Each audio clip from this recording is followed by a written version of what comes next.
సిద్ధెలలో నేను సిద్ధముగా చేసుకో రాజు రానయ్యున్నాడు.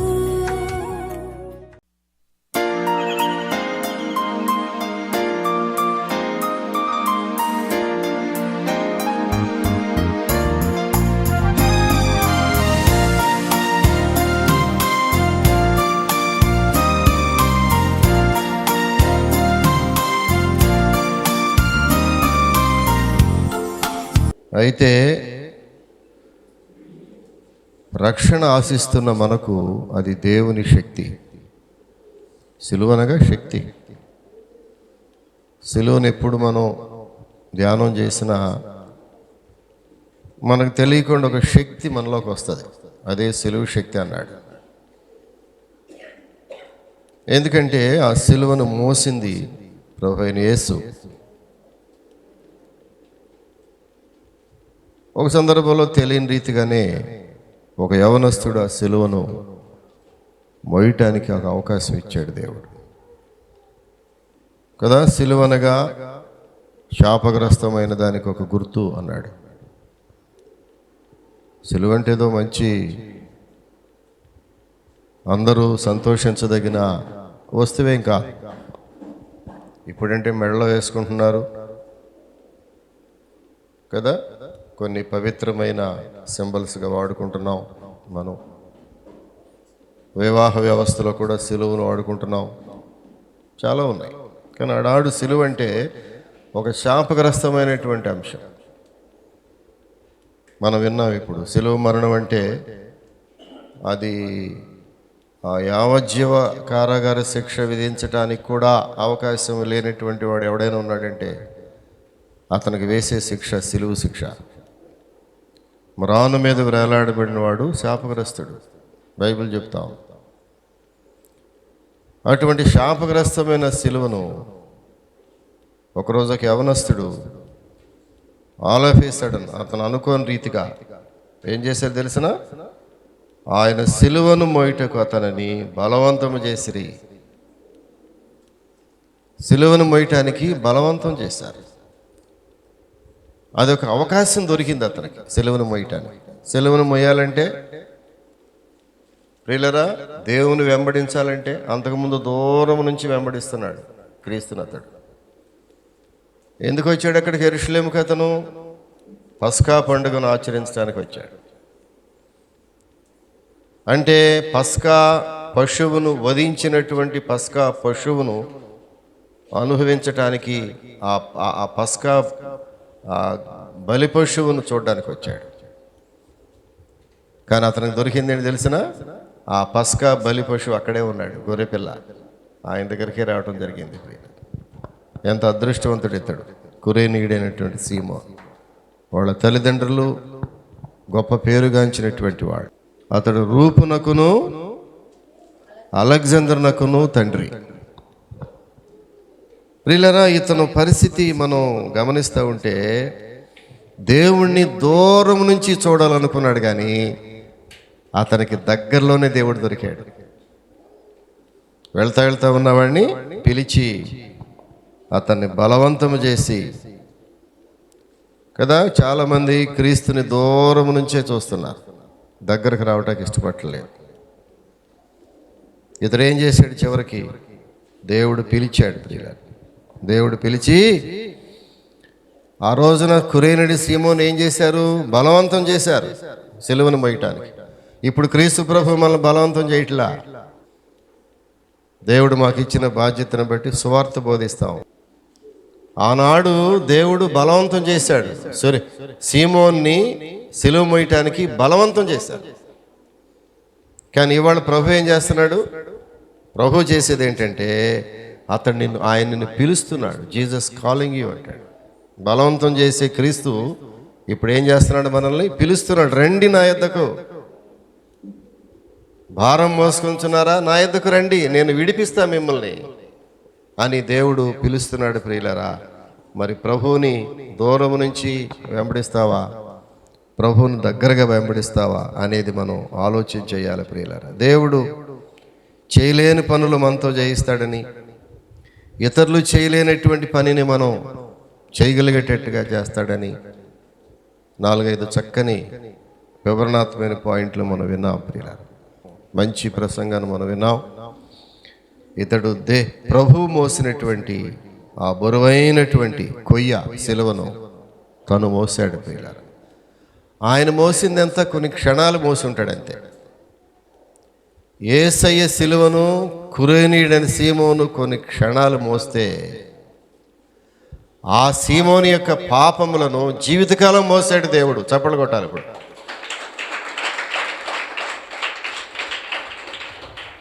క్రీస్తు సిలువను క్షణం మోసాడు సీమోను, కానీ సీమోను పాపములను జీవితాంతం మోసాడు యేసయ్య. ఒక్క క్షణము నువ్వు దేవుని పని చేస్తే నీ పని జీవితకాలం దేవుడే చేస్తాడు. ఈ సీక్వెన్స్ అర్థం కాక చాలామందికి దేవుని పని చేయట్లా.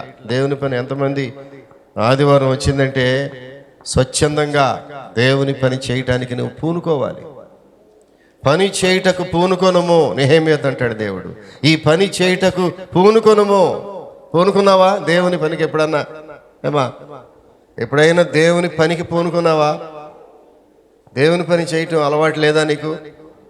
సీమోను యొక్క పాపములు జీవితకాలం మోసాడు దేవుడు, కానీ ఆయన సిలువను సీమోను క్షణమే మోసింది. ఒక క్షణం మోయి సిలువను. నా భారము తేలిక, చెప్పండి ఏమన్నాడు? నా కాడి మొయ్యాలి యవనస్తుడిగా. యవన కాలములో నా కాడి మోయటం నరునికి మేలు. మగపిల్లల తల్లులో మీ పిల్లలు గుళ్ళో ఉన్నారా? Very good. అప్పుడప్పుడు లెక్క చూసుకోవాలి. పిల్లలు గుళ్ళోకి రావాలి.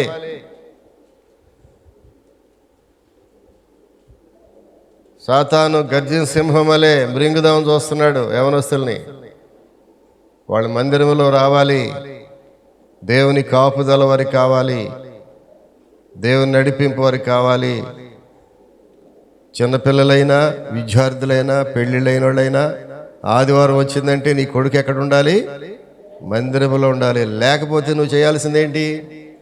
అని కొట్టి లాక్కొస్తావా? లాక్కు రాలేవు. అది మన వల్ల కాదు, నా వల్లే కాదు.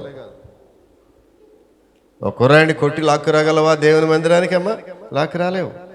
ఏం చేయాలి? ఎంతోమంది తల్లుల జీవిత చరిత్రలు చదవండి. భక్తులైనటువంటి వారు బిడ్డల కొరకు కన్నీరు కార్చి కార్చి కార్చి కార్చి ఏం చెప్పాను పోయిన వారం?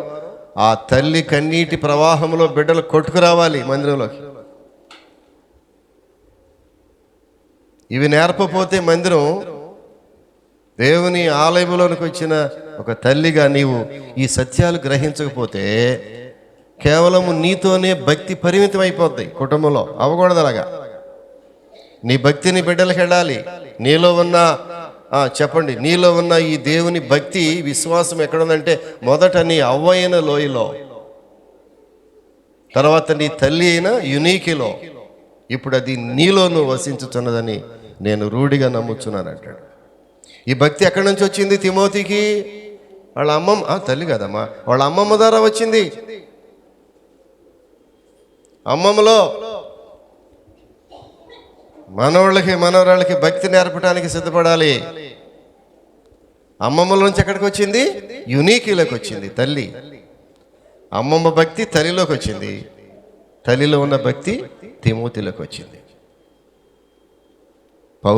పౌలు గారు సాక్ష్యం చెప్పాడు, ఈ భక్తి నీది కాదయా, మీ అమ్మల నుంచి వచ్చింది, మీ అమ్మకి వాళ్ళ అమ్మ నుంచి వచ్చింది. ఇప్పుడు నీ భక్తిని బిడ్డకు రాకపోతే ఎంత ఇబ్బంది. బిడ్డలను దయచేసి మందిరంలోకి తీసుకురండి. వస్తున్నారో లేదో ఆరా తీసుకోండి. ఆదివారం వచ్చిందంటే మందిరంకి వస్తున్నది చూసుకోండి జాగ్రత్తగా. అనేక సార్లు చెప్పిన వినకపోతే ఒక చిట్కా పాటించండి. కన్నీరు కార్చండి.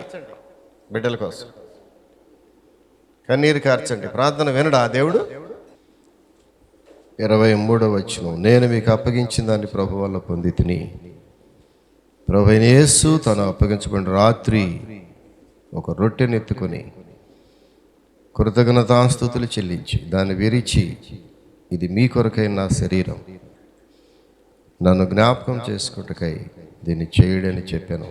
ఆ ప్రకారమే భోజనమైన పిమ్మట ఆయన పాత్రను ఎత్తుకొని, ఈ పాత్ర నా రక్తములైన క్రొత్త నిబంధన, మీరు దీనిలో త్రాగునప్పుడల్లా నన్ను జ్ఞాపకం చేసుకుంటకై దీన్ని చేయడని చెప్పాను. మీరు రొట్టెను తిని ఈ పాత్రలోనిది త్రాగునప్పుడల్లా ప్రభు వచ్చే వరకు ఆయన మరణమును ప్రచురించుదురు. కాబట్టి ఎవడ యోగ్యముగా ప్రభు యొక్క రొట్టెను తినునో లేక ఆయన పాత్రలో త్రాగునో వాడు ప్రభు యొక్క శరీరమును గూర్చి రక్తమును గూర్చి అపరాధి యగును. కాబట్టి ప్రతి మనుష్యుడు తను తాను పరీక్షించుకొనవలెను. అలాగు చేసి ఆ రొట్టెను తిని ఆ పాత్రలోనిది త్రాగవలెను. ప్రియులరా, ప్రభువారు మన కొరకు పడినటువంటి శ్రమలు, మన కొరకు ఆయన శరీరాన్ని ఏ విధంగా శ్రమపరుచుకున్నాడో సిలువ మీద, దాన్ని మనం జ్ఞాపకం చేసుకోవాలి. సిలువ యొక్క విలువను మనం గ్రహించాలి. అందుకే చెప్పాను నేను, సిరీస్గా ప్రతిరోజు సిలువ ధ్యానం చేసుకుంటున్నాం మనం. పిల్లరా, ఆయన ఒక రొట్టెను ఎత్తుకొని ఆ రొట్టెను చూపించాడు. ఇది విరవబడిన శరీరమునకు గుర్తు. ఇది మామూలు రొట్టె కాదు, ఏదో పెనం మీద వేసి వేడి చేసి గోధుమ పిండితో దాని ఏదో తయారు చేసి వేసిన రొట్టె కాదు ఇది. ఈ రొట్టె దేవుని యొక్క శరీరమునకు, మనందరి కొరకై సిలువలో బలైనటువంటి ఆ శరీరం, లోక పాపములను మోసుకొని పోవు దేవుని గొర్రెపిల్లను వధించినటువంటి ఆ సిలువ యాగం, దాన్ని ప్రతిసారి మనం జ్ఞాపకం చేసుకోవాలి. ఒక ఆయన అన్నాడు, 40 రోజులు పవిత్రమైనయండి ధ్యానం చేసుకో. మరి 41వ రోజున ఏం చేస్తాం? 40 రోజులు నల్ల డ్రెస్ ఒకటి వేసుకుంటే 41వ రోజున మామూలు అయిపోవాలా? కాదు. నీవు పరలోక రాజ్యము చేరే వరకు, ఏమన్నాడు ఇక్కడ, నేను వచ్చు వరకు నన్ను జ్ఞాపకం చేసుకున్నట్టుకై దీనిని చేయడి. సిలువని ఎప్పుడు జ్ఞాపకం చేసుకోవాలి? ఈ 40 రోజులేనా? 41వ రోజు తర్వాత సిలువ వద్దా మనకి? నేను వచ్చు వరకు, ఆయన రాజ్యము మరల వచ్చు వరకు, ఆయన వచ్చి మనల్ని తీసుకుని వెళ్ళే వరకు, మనలందరూ తీసుకెళ్ళిపోతున్నాడు రేపు. ఆయన వచ్చి మనందరినీ ఆయన రాజ్యంలో తీసుకెళ్లే వరకు ఈ శరీరమును రక్తమును జ్ఞాపకం చేసుకోవాలి, జ్ఞాపకం చేసుకోవాలి ప్రియులారా. కాబట్టి దానిని విరిచి ఏం చేశాడు? రొట్టెనంటే విరిచాడు. నా శరీరం కూడా రేపు ఎలాగే విరవబడుతుంది. అప్పటికి ఇంకా సిలువ మీదకి వెళ్ళలేదు ప్రభు. సిలువ మీదకి వెళ్ళి ఆ తరుణంలో కొన్ని రోజులకు ముందు శిష్యులందరిని పిలిచి మేడగదిలో కూర్చోబెట్టి, అబ్బాయి మీకు ఒక సత్యాన్ని వివరించాలి నేను, ఇదిగో రొట్టె ఒకటి పట్టరండి, పట్టుకొస్తే దాన్ని విరిచాడు, అడ్డంగా 2 ముక్కలుగా చేశాడు. చేసి ఇది నా శరీరము, ఇప్పుడు మనం తీసుకోబోతున్న ఈ రొట్టె సాక్షాత్తు దేవుని శరీరమునకు గుర్తుగా కనబడతా ఉంది. ఊరికే అల్లటెప్పికి తీసుకోవటం కాదు దాన్ని కదా. ఈ ద్రాక్షారసం బ్రహ్మాండంగా ఈ మధ్య బాగా తీయగా ఉంటుంది, ఈ మధ్య తెగ తాగుదాం అనిపిస్తుంది నాకు దాన్ని కదా. తీయగా ఉండే ద్రాక్షారసం అది కాదు. ఆ ద్రాక్షారసము నా క్రొత్త నిబంధన రక్తమునకు గుర్తు, రక్తమునకు గుర్తు. ఒక ఆయన సాక్ష్యం చెబుతున్నాడు, నా చేతిలో ఉన్న ఈ చిన్న ద్రాక్షారసము నా శరీర బలహీనతలు ఉన్నాయి ప్రభు అని ప్రార్థన చేసుకుని తాగుతానయ్యా, ఒక ఆశ్చర్యకార్యం చెయ్యి ఈరోజు నాకు అన్నాడంట. ఒక సాక్ష్యం చదివాను మొన్న నేను.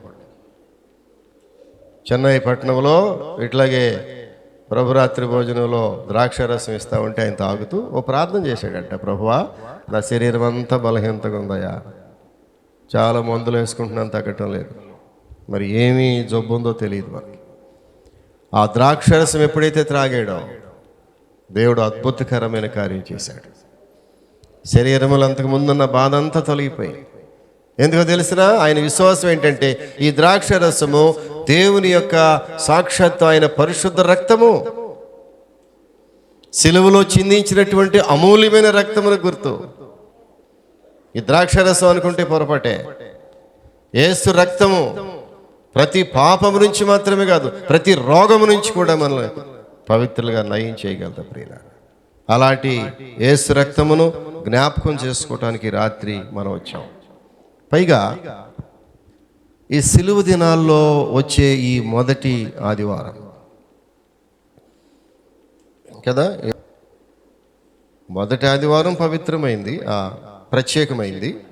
ప్రతి ఆదివారం పవిత్రమైందని అనుకోండి. ఆ మొదటి ఆదివారాల్లో కూడా ఈ శ్రమల దినాల్లో వచ్చే మొదటి ఆదివారం ఉందే, ఎంత ప్రత్యేకమైందమ్మా. ఈ రోజు నువ్వు ఇంట్లో ఉండటానికి వీల్లేని రోజు కదా, మనసాక్షి ఒప్పుకోదు కదా. ప్రభువా, ఈరోజు నేను ఇంట్లో ఉంటే నా మనసాక్షి కల్మషం అయిపోద్ది. నీవు సిలువలో ఆ బాధ పడుతూ ఉండగా నేను రెస్ట్ తీసుకోనా? నీవు సిలువ యాగములో బలవుతూ ఉండగా, నీ రక్తము కార్చుచూ ఉండగా, నీవు శ్రమ పడుతూ ఉండగా, లోక పాపం నిమిత్తమై, నా పాపం నిమిత్తమై నేను ఇంట్లో రెస్ట్ తీసుకున్నా? మనసాక్షిని కాపాడుకోగలమా ఇంట్లో ఉండి ఈ రోజున? ప్రియులారా, ఎవరు చెప్పగలరు? ఎవరు ఒత్తిడి చేయాలి? అతి పరిశుద్ధమైనటువంటి ఈ దినమును ఎంత జాగ్రత్తగా మనం వాడుకోవాలి ప్రియులారా. కనుక దేవుడు మీ అందరికీ, మనందరికీ ఒక మంచి తరుణాన్ని ఈరోజు ఇచ్చాడు. అది అతి పరిశుద్ధమైనటువంటి దినం ఈరోజు ప్రియులారా. ప్రభు అంటున్నాడు, నన్ను జ్ఞాపకం చేసుకొట్టుకై దీనిని చేయుడని చెప్పాను. ప్రియులారా, ప్రతి రాత్రి పాస్టర్ గారు నేను సిలువ ధ్యానం చేస్తూ అనేక విషయాలు మొరపెడుతున్నాం దేవుని సన్నిధిలో. ప్రియులారా, నీవు కూడా చేయాల్సింది అదే. ఈ ప్రత్యేకమైన దినాల్లో ఎక్కువ సమయం ప్రార్థనలో గడపడానికి ప్రయత్నం చేయండి. అనేక పనులు ఉన్నాయి మనకి, మనందరం బిజీయే. ఎవరిని మనం తక్కువ చేసి మాట్లాడవద్దు. ఎవరి స్థాయిలో వారి పనులు ఉన్నాయి, కుటుంబ పనులు ఉన్నాయి, బిడ్డల పనులు, ఉద్యోగాలు, వ్యాపారాలు. వాటన్నిటి మధ్యలో ఆ విలువైన సమయాన్ని కొంత ప్రార్థన కేటాయించు. ఈ ప్రత్యేకమైన దినాల్లో ప్రభువా, నీ సిలువని ధ్యానం చేసుకుంటూ ఉన్నాను నేను, నాకు మరలా సిలువ శక్తిని దయచేయి, పోగొట్టుకున్నటువంటి శక్తిని మరలా నాకు దయచేయి. మొట్టమొదటి దినాల్లో సిలువ శక్తితో నిండి ఉన్నాను నేను, ప్రార్థన శక్తితో నిండి ఉన్నాను.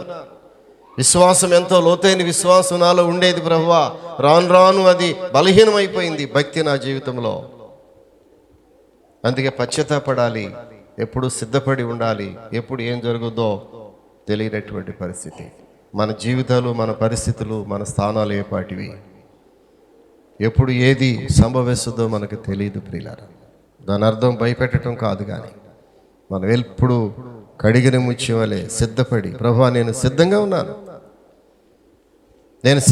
నువ్వు ఎప్పుడు పిలిస్తే అప్పుడు రావటం సిద్ధంగా ఉన్నాను అని ఈ రొట్టె ద్రాక్ష రసం సమయంలో తప్పక మనం ప్రార్థన చేసుకోవాలి. తలలు వచ్చినట్లయితే ఒక చిన్న ప్రార్థన చేసుకుందాం.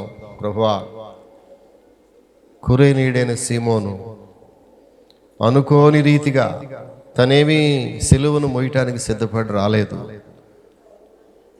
అతడు యెరూషలేము దేవాలయంలో పస్కా పండుగను ఆచరించడానికి వచ్చాడు.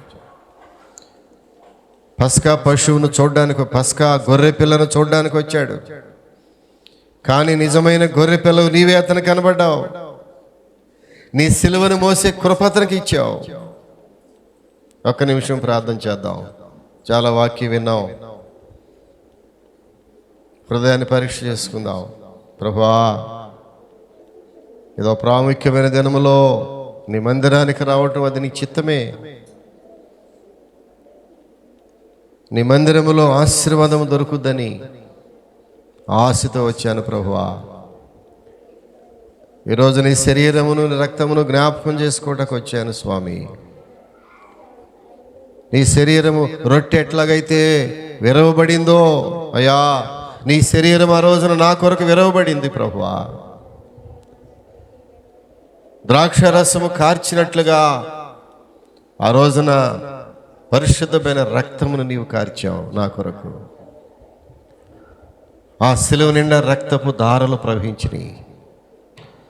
తల నుంచి అరికాలు వరకు ఎక్కడ కూడా ఏమాత్రము ఖాళీ లేకుండా రక్తపు మరకలతో నీ శరీరం నిండిపోయిందయ్యా. నా కోసమే ప్రభువా, కురేనుడే సీమోను ఒక క్షణము సిలువ మోస్తే సీమోను యొక్క పాపములు జీవితకాలం మోసాడు దేవుడు.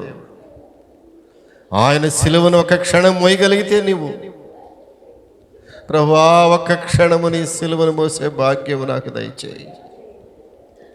నీ సిలువను మోయటానికి నన్ను సిద్ధం చేయి ప్రభువా. నా భుజముల మీద నీ సిలువను మోస్తానయ్యా. ఎంతకాలం ఈ పాపమును మోయను నేను, ఎంతకాలము రోగమును మోయను నేను, ఎంతకాలము కుటుంబ సమస్యలు మోయను. నా వల్ల కాదు ప్రభువా, నా వల్ల కాదయ్యా. ఈ రోగాన్ని మోయలేను నేను ప్రభువా, ఈ రోగాన్ని నేను భరించలేనయ్యా. ఈ అప్పుల బాధలు భరించలేను ప్రభువా, కుటుంబ బాధలు భరించలేనయ్యా. ఇదిగో నీ సిలువను మోయటానికి సిద్ధంగా ఉన్నాను నేను. నీ సిలువను ఎత్తుకుంటాను ఈ రాత్రి ఉదయకాల సమయంలో ప్రభువా. ఒక్క నిమిషం నోరు తెరవమ్మా, ఒక్క నిమిషం ప్రార్థన చేయి. కురేరుని సీమోను ఎలాగా బలవంతం చేయబడ్డాడో, ఈరోజు దేవుడిని బలవంతం చేయట్లేదు కానీ పిలుస్తున్నాడు, రండి నా భారము తేలిక, నా భారము తేలిక మోయండి దయచేసి వచ్చి. నా కాడి మోయట నీకు మేలు మేలు. ఎన్ని రకాలైన కాడిలు మోస్తున్నావు ఈ లోకంలో. నీవు విసిగి వేసారిపోయేవేమో, కన్నీరు మున్నీరు అయిపోతున్నావేమో, శరీరం బలహీనం అయిపోయిందేమో, ఆయుష్ తరిగిపోతుందేమో, దినములు గడిచిపోతున్నాయేమో. చివరిలో ప్రభు అడుగుతున్నాడమ్మా, నా సిలువను ఒకసారి మోయి. ఎవడైనాను నన్ను వెంబడింపగోరని ఎడల తన సిలువను ఎత్తుకొని నా ఎద్దుకు రమ్మన్నాడు. ప్రభువా నీ సిలువను మోయటానికి నన్ను సిద్ధం చేయి. సిలువనగా శ్రమలు, సిలువనగా త్యాగము, సిలువనగా ప్రేమ, సిలువనగా పాపక్షమాపణ. సిలువలో నీకు పాపక్షమాపణ దొరికింది నీ జీవితానికి. నిన్ను ఎవరు క్షమించనటువంటి ఆ సందర్భంలో యేసయ్య సిలువలో నిన్ను క్షమించాడు. ఇదిగో ఈమె విస్తారముగా నన్ను ప్రేమిస్తుంది గనుక ఈమె విస్తారమైన పాపములు క్షమించబడినవి.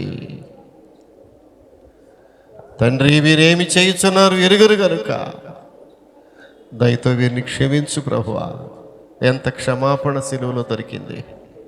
సిలువనగా క్షమాపణ, సిలువనగా ప్రేమ.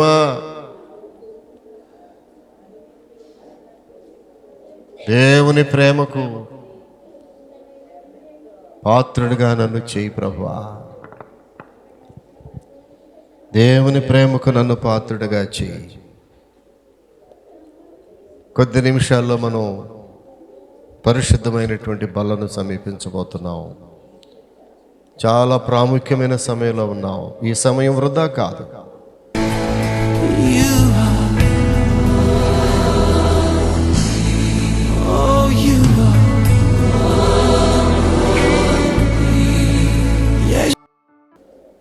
అమ్మా నువ్వు ఎంత బిజీగా ఉన్నా ఈ సమయం వృధా కాదు. దేవుని సన్నిధిలో నీవు మొరపెడుతున్న ఈ సమయం వృధా కాదు. ప్రశస్తమైన సమయంలో ఉన్నావు. నీవు దేవుడిచ్చిన సమయం వాడుకుంటున్నావు. ఈ సమయం చాలా మందికి దేవుడు ఇవ్వలేకపోతున్నాడే. ఈ మాసంలో రొట్టె తీసుకునే అవకాశం కొంతమందికి లేక ఎప్పుడో వెళ్ళిపోయారు లోకాన్ని విడిచిపోయి. నాకు గొప్ప అవకాశం ఇస్తున్నావు ప్రభువా. హృదయాన్ని పరీక్ష చేసుకుందాం. ఈ ఫిబ్రవరి మాసంలో ఎన్ని విధాల ప్రభువా నిన్ను ఇబ్బంది పెట్టాను నేను, ఎన్ని విధాల నిన్ను మళ్ళీ దుఃఖపెట్టాను. నా చేతులతో, నా కాళ్లతో, నా తలంపులతో, నా చూపులతో, నా ఆలోచనలతో ఎంత దుఃఖపెట్టాను నిన్ను ప్రభువా. నాలో ఉన్న గర్వముతో, నాలో ఉన్న అహంభావముతో నేను ఎన్నిసార్లు దుఃఖపెట్టాను ఈ నెలలో. నేను ఒకసారి ప్రభువు చెప్తావా అమ్మా? ఒకసారి ప్రభువు చెప్తావా? ఒక్క నిమిషం చెప్పు. ఎవరికి చెప్పొద్దు, ప్రభువు చెప్పు. ఒకసారి పక్క వాళ్ళకి కూడా వినపడక్కర్లా. ప్రభువు చెప్పు, ప్రభువా నేను ఎన్నిసార్లు దుఃఖపెట్టానయ్యా. నేను ఏ పాపము ఎరగనటువంటి క్రీస్తు ప్రభు నేను దుఃఖపెట్టినటువంటి దౌర్భాగ్యరాలనయ్యా. నీ గాయములు మరల మరల రేపినటువంటి దౌర్భాగ్యరాలను ప్రభువా. ఇప్పటికప్పుడే మానిపోతున్న నీ గాయములను మరలా నా చేతితో దాన్ని రేపుతున్నాను ప్రభువా. క్షమించటానికి వీలు లేని నన్ను మళ్ళొక్కసారి అడుగుతున్నాను ప్రభువా, నన్ను క్షమించయ్యా. ఇకెన్నడూ నీ గాయములు నేను రేపను ప్రభువా, ఎన్నడూ నీకు దుఃఖం పుట్టించునయ్యా. నన్ను క్షమించు ప్రభువా. ఒక మాట ప్రభువు చెప్పు. ఆయన క్షమించడానికి సిద్ధంగా ఉన్నాడమ్మా. ఆఖరి క్షణములో దొంగను క్షమించాడు దేవుడు. ఆఖరి క్షణములో సిలువ మీద దొంగను క్షమించిన దేవుడు ఈ క్షణములో నిన్ను క్షమించడానికి ఆయన మరలా నిన్ను పిలుస్తున్నాడు. వస్తావా? అన్నీ విడిచిపెట్టాయి, తిరిగి మరలా ప్రభు దగ్గరికి రా. ప్రభువా, నీవే నీతి కలిగిన దేవుడు, నీవే ప్రేమ కలిగిన దేవుడు, నీవు తప్ప ఎవరున్నారు నన్ను క్షమించటానికి ఈ లోకంలో? ప్రార్థన చేయి. ఒక్క నిమిషం ప్రార్థన చేయి. ఒక్క నిమిషం ప్రార్థన చేయి.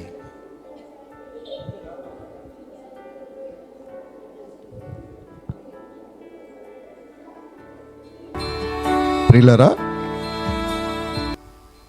మంచి వర్తమానాలు మీరు వింటున్నారు. మెర్సీ ప్రార్థన మందిరం నుండి వెలువడేటటువంటి ఈ విలువైన వర్తమానాలను మీరు విని ఆత్మీయంగా మేలు పొందుతున్నారని విశ్వసిస్తున్నాను. అనేకులు ఈ వర్తమానాలు విని ఫోన్ ద్వారా మాకు తెలియపరుస్తున్నారు. వారి ప్రార్థన అవసరతలు మాకు తెలియపరుస్తున్నారు. వారు ఆత్మీయంగా మేలు పొందుతున్న విధానాన్ని కూడా వారు ఫోన్ కాల్స్ ద్వారా నాతో నేరుగా మాట్లాడుతున్నారు. ప్రియులారా, మీలో ఎవరైనా మమ్మలను సంప్రదించాలని ఆశపడినట్లయితే మా అడ్రస్ ఒకసారి చెప్పడానికి ప్రయత్నం చేస్తున్నాను. మెర్సీ ప్రార్థన మందిరము, డోర్ నంబర్ 3-62/2, డ్రైవర్స్ నగర్, కొత్త బైపాస్ రోడ్, గుడివాడ. మా అడ్రస్ మరొకసారి, pastor reverend doctor KJ Victor Paul, mercy ప్రార్థన మందిరము, డోర్ నంబర్ 3-62/2, డ్రైవర్స్ నగర్, కొత్త బైపాస్ రోడ్, గుడివాడ. మమ్మలను సంప్రదించవలసిన ఫోన్ నంబర్లు 9398632944, 9398632944 మరియు 9398929262. దయచేసి మీ ప్రార్థన అవసరతలు మాకు తెలియచేయండి. మేము మీ కొరకు ప్రార్థన చేస్తాం.